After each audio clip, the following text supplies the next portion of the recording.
I think one of the most important lessons, which I gave you in the beginning, which was, and Francis Coppola taught me, he says, look, if you can't write, you can't direct. Because all you're doing is telling a story on film, but the story is still the same. And if you don't know what the story is, and you don't know how to write the story, you're not going to know how to direct it. Yeah, there were two things I can remember very plainly. One was that you would watch stuff we did all the time and go, what are you trying to say? What does that mean? And I would explain it to you, and you'd say, that's great. Everything you said, do it there. Because you're not going to be at people's home to explain it to them. As we move into the future, television was taking off. And we started to have Netflix, and we started to have things like that. There was a definite movement toward more sophisticated animation and more sophisticated stories. Just to kind of give you guys a scenario of what we're talking about with why Bad Batch is working right now. So just say like with modern day technology, you have the ability to create all these soldiers like in a lab, right? And now you have all these clones, right?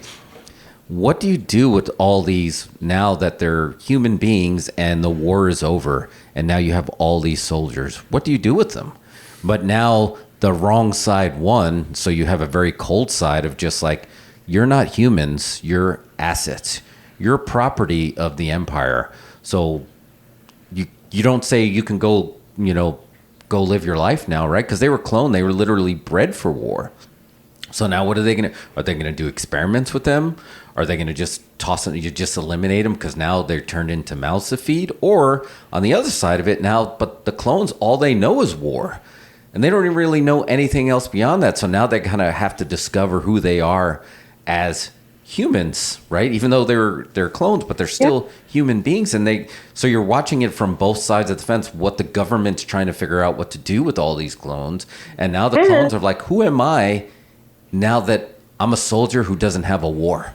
What do we do here? Well, and on top of that, everyone's blaming you for the death of the Jedi. You've wiped out probably the main protective force that people have come to know in the galaxy. So you turned on your masters, you turned on your generals, your leaders, and you're saying, "Oh, hey, no, there was this chip in my head, or this, I was forced to do. It wasn't my choice."